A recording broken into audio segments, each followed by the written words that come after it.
In today's video, I'm going to teach you how to close and terminate your Exness account safely and quickly. We'll walk through withdrawing your funds, closing any active or pending trades, and submitting a termination request the right way so the process is smooth and timely. First, make sure every dollar is out of your trading accounts within your personal area. Log in and review each account linked to your profile. If you have multiple trading accounts, check them all, not just the one you use most.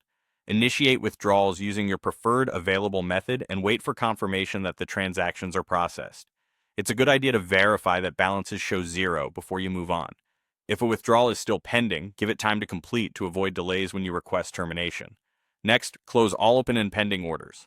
Go through your trading platform and close any positions that are currently running, as well as any pending or conditional orders that could trigger later.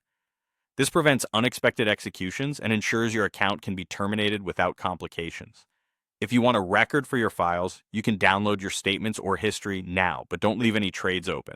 Once your funds are out and no orders are left open, submit your termination request. You have two convenient ways to do this.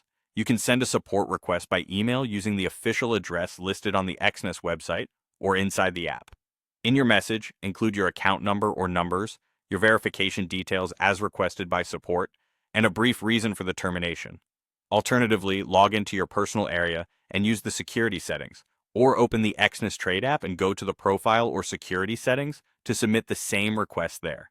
In your request, be clear that you want your account terminated sooner than the usual 5 calendar days, and ask for immediate termination.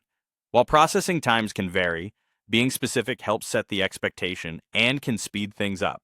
After you submit the request, keep an eye on your email and in-app notifications for any follow-up from support. Respond promptly to any verification checks to avoid delays. Once you're notified that the account is closed, log in one last time to confirm there are no remaining balances and that access is disabled as expected. That's the full process.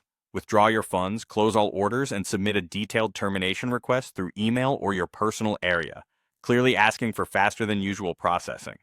Follow these steps carefully and you'll wrap up your account cleanly and confidently.